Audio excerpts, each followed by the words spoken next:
শীত শেষ হচ্ছে, আস্তে আস্তে পরিযায়ীরা চলে যাবে। হ্যাঁ, পরিযায়ী পাখিরা আস্তে আস্তে চলে যাবে। শীতের শেষে জলাশয়ের ধারে এরা থাকে, আর এটাই চোরা শিকারীদের মোক্ষম সুযোগ। নকশালবাড়িতে চোরা শিকারীদের দাপট, এবং এই চোরা শিকারীরা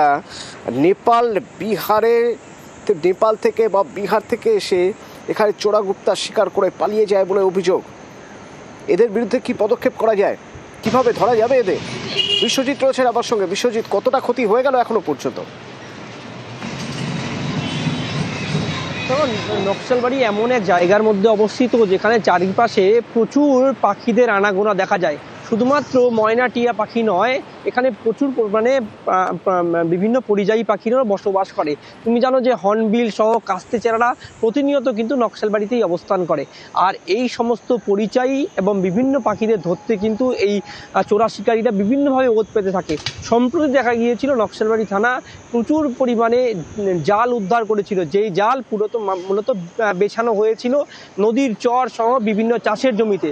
আর এই চাষের জমিতে খাবারের খোঁজে যখন পাখি বসে, সেখানেই কিন্তু তাকে পাকড়াও করা হয়। আর মোটা অঙ্কের বিনিময়ে বিভিন্ন জায়গায় কিন্তু এই পাখিদের বিক্রি করে। মূলত বিভিন্ন প্রান্তের মানুষ, এই চোরা শিকারীরা মূলত বিভিন্ন এলাকায় ঘুরে বেড়ায়, মাঠে ঘাটে, কোথাও জলাভূমিতে বা কোথাও নদীর চরে। আর এদেরকেই ধরতে কিন্তু এবার উদ্যোগী হচ্ছে বন দপ্তর। কারণ দেখা যাচ্ছে দিনের পর দিন বিভিন্ন এলাকায় চোরা শিকারীদের দাপট মারছে।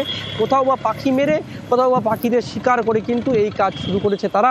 তো গোটা ঘটনায় বন দপ্তরকে উদ্যোগী হওয়ার বার্তা দিচ্ছেন পরিবেশ প্রেমীরা। কারণ পরিবেশের রক্ষার জন্য পাখিদের প্রয়োজন।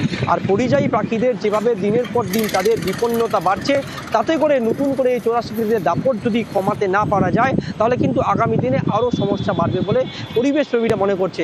আর বন দপ্তর মনে করছে যে বনের ছাড়াও বনের বাইরের এলাকাতে সেখানে যদি কোথাও চোরা শিকারীদের দাপট বাড়ে, সাধারণ মানুষের সহযোগিতা পেলে আগামী দিনে কিন্তু এই চোরা শিকারীদের কঠোর হাতে ব্যবস্থা নেওয়া হবে। শুধুমাত্র শিডিউল 1 পাখি নয়, শিডিউল 1-এর বাইরেও বিভিন্ন ধরনের পাখি তাদেরকে যদি শিকার করা হয়, সেক্ষেত্রেও কিন্তু বন দপ্তরের যে আইন রয়েছে সেই আইন অনুযায়ী ব্যবস্থা নেওয়া হবে।